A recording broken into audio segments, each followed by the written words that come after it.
do just fine without him. It will survive. It will continue to thrive. Right? Like I said, it doesn't seem like it's that big of a deal to be able to buy Teslas with Bitcoin when you have countries that are looking to fully embrace it, right? So that to me, that's what it seems like the narrative is being set up as. Like, he is the one that raised the concerns, and then he is the one that forced the miners to change, and then he could be seen as a savior of Bitcoin, right? That's what it's looking like. And I don't think anyone in crypto believe in it or, right? But that's what it looks like. That is what it looks like right now.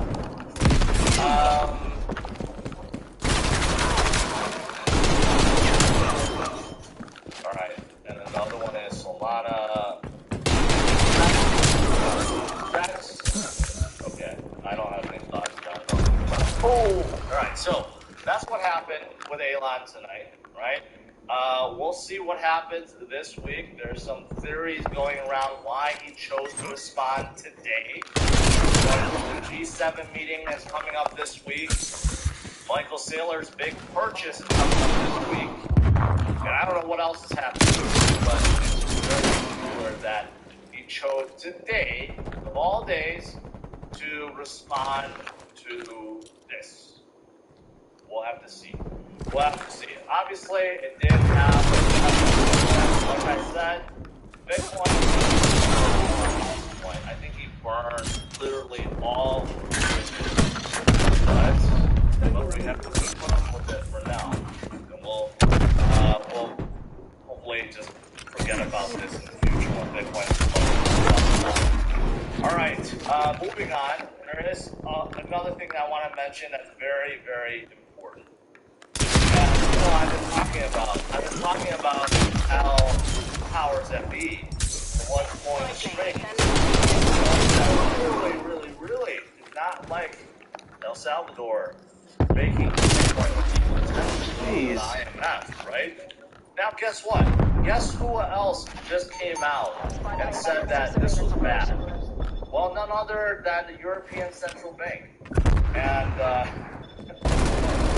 it seems like everyone has a problem with El Salvador adopting Bitcoin as legal tender and going full Bitcoin. It seems like all these entities that are supposed to be helping countries, right? Not keep them under control. The ones that are supposed to help these poor nations get out of poverty, get out of their debt, and bring prosperity to them.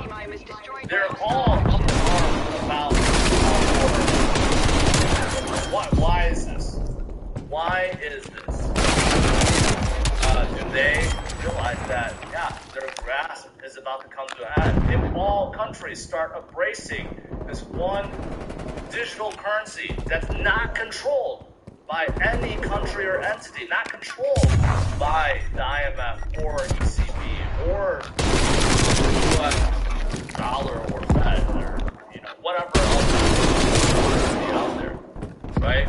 Are they realizing that this may be the start to the end of their run, right? Is that the reason why they're so concerned? Possibly. So again, this morning I made this analogy where El Salvador is kind of like MicroStrategy, right? MicroStrategy, small peanut of a public trade company, but they set things in motion, and El Salvador seems like they have done the same thing.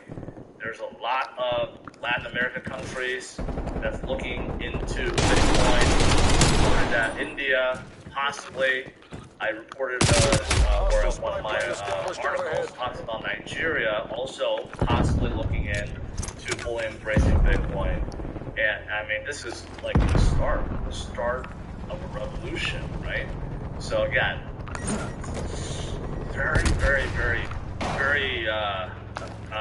very telling story, right? You got to read in between the lines. Why do all these big entities have problems with the countries embracing Bitcoin, right? Why? Think about it. And of course, the big banks of the world, like big markets, that continue to try to play nice guy and tell market is coming because of unusual development in futures. Is JP Morgan really in the business of just giving you free advice so that, you know what, they don't have to charge. They don't have to charge fees for their advice or for wealth advisors. They're in the business of giving out free information, right? Because they care about you. Why they care about your pockets. Again, why would JP Morgan release all this info out? Be careful. The bear market is coming. Why? Again, they're saying one thing and they're doing another. They're buying up Bitcoin behind the scenes by the boatload while trying to still drive this FUD initiative and trying to get people to be fearful. And again, you just got to ignore this kind of stuff. Like, you really think they're doing this out of kindness of their heart to warn you about a pending bear market? It's unlikely. Not just unlikely, it's impossible. They're not doing that. They're not a charity. So yeah, I mean, I saw a big article about Jamie Dimon who says Bitcoin is still not for him, but his clients are asking for it, which is why JP Morgan will offer Bitcoin Fund, because so many of their clients are saying, hey, I want exposure to Bitcoin. Why? They're opening up the Bitcoin Fund, right? And you have other banks, Goldman Sachs. This is, institutional investors are all FOMOing in. They're FOMOing in. They all want a piece. And now that they're hearing countries are getting in, what do you think they're going to do, right? They're going to stockpile even more. So this is what's important, right? Pay attention to what's going on behind the scenes. And here's something that kind of that we know that Bitcoin ETFs already exist in Canada. So Purpose, which runs the biggest Bitcoin ETF right now, has been accumulating behind the scenes, like a ton of Bitcoins. So here's a good graph. So in this, they have added another 285 Bitcoins. Okay, that's within the last week, but nearly 2,000 since last month when Bitcoin started going down. And you know why they've added nearly 2,000 Bitcoins to their ETF? It's because people are buying. They're buying and buying and buying and buying. They have to replenish their funds. So look at this. Look at this. This is a very telling story. That Bitcoin, right? Bitcoin obviously had some volatility up and down and starts down. But look at the blue is the number of Bitcoins in their fund, which continues to go up and up and up and up and up. Okay? And who are buying? Who's buying this Bitcoin ETF? Well, it could be some retail investors that realize, yeah, right now it's a bargain.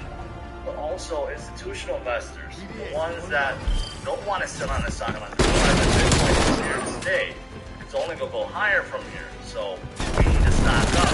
It's also very telling of what's happening behind the scenes versus what you guys are hearing.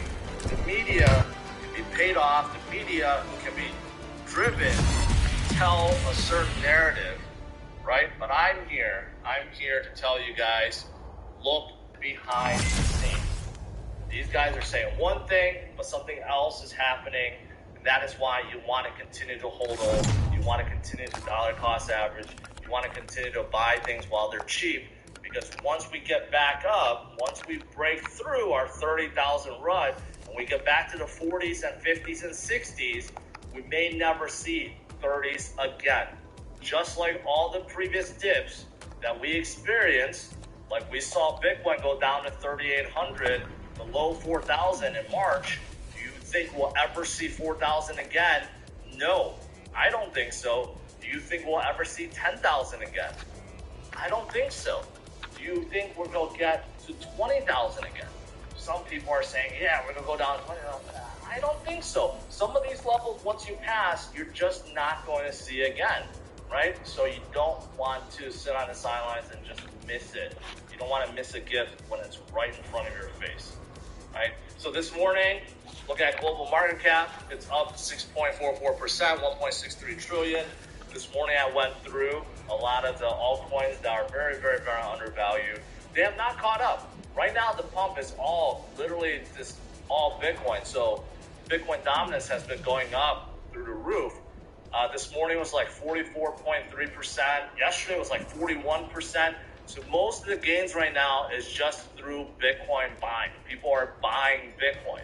Now, of course, altcoins are going up, but they're just not going as fast as Bitcoin. So you can see the overall market cap went up about 6.44%, but Bitcoin went up 9%. So that is why you see the difference. Bitcoin went up higher. That is why Bitcoin dominance has gone up, right? So I've said we need to watch this trend. Is this going to continue, or are we going to see Bitcoin climb up to the 70th percentile like it did in 2017? I don't think so. But when you have countries and millions of citizens that is buying Bitcoin exclusively, this may be why we're seeing what we're seeing right now, right? But it's a little early to call.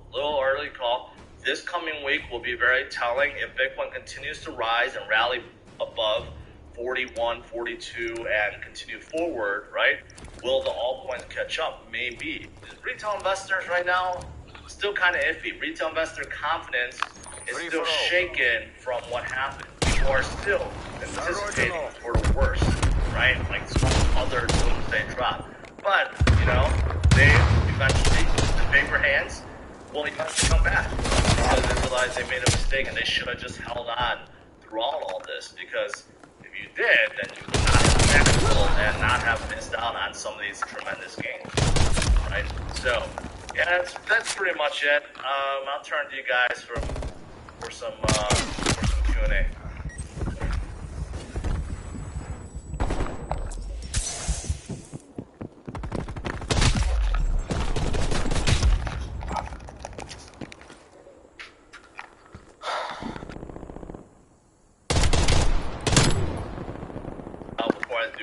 Big shout out to David Chen. I said David Lee this morning. No, it's David Chen.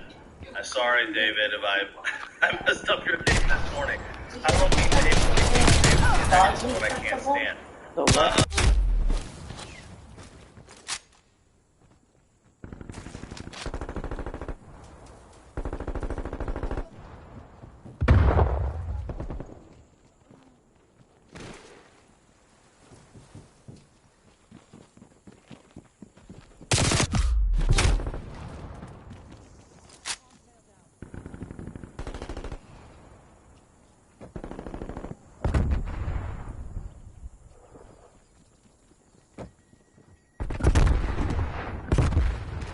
Enemy spy plane inbound.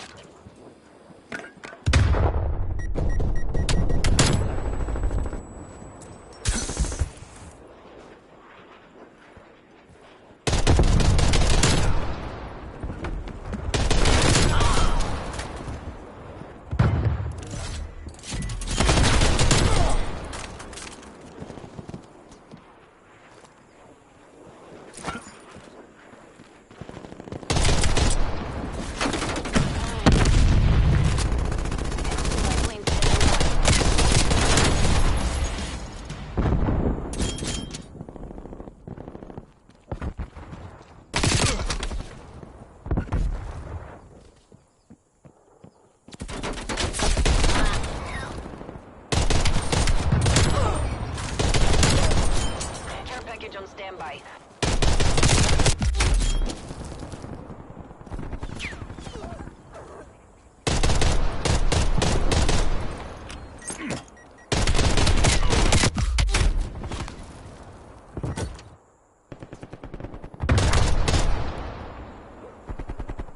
Hostile spy plane established overhead.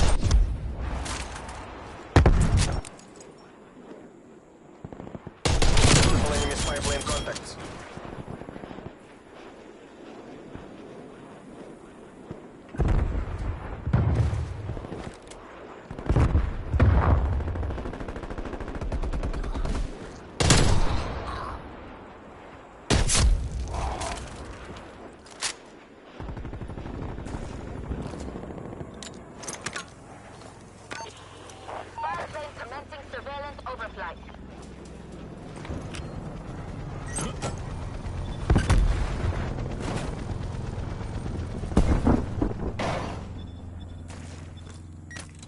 Hostile care package inbound.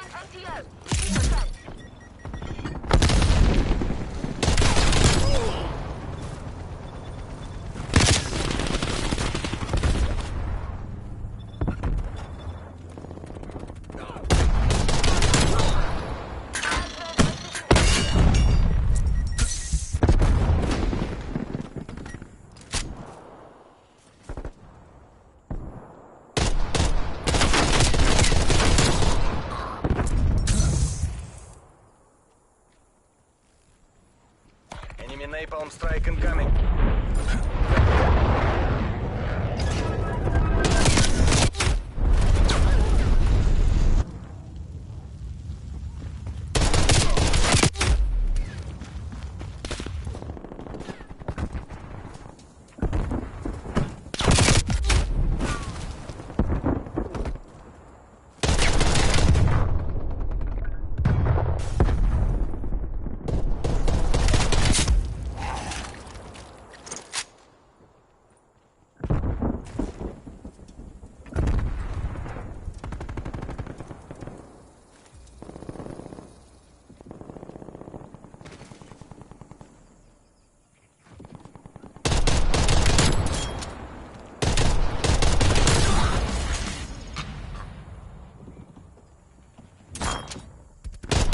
Care package above.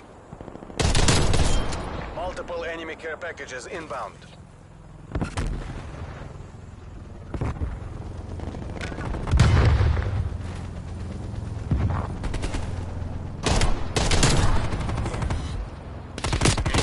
Helicopter is ready to deploy. Enemy spy plane inbound. Enemy air patrol inbound. Hostile counter spy plane established above.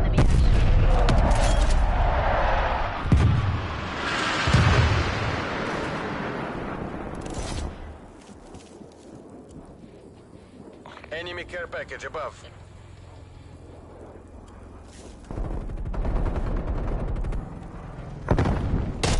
Cruise missile inbound.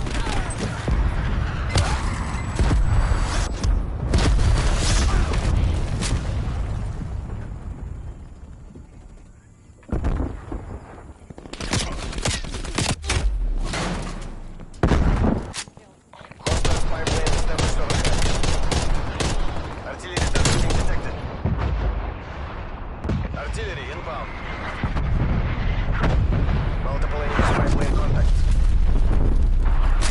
Enemy cruise missile launch detected. Artillery targeting detected. Net call, incoming artillery. The proximity mine was destroyed by hostile action.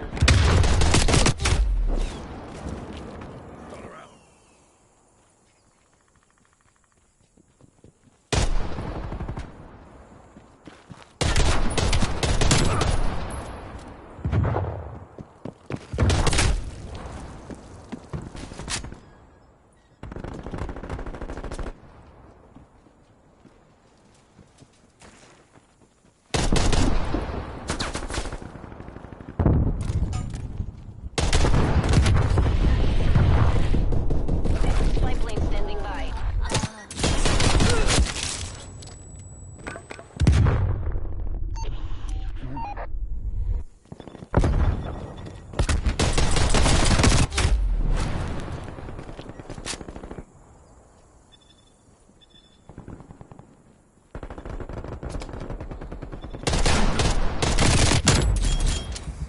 Enemy care package above.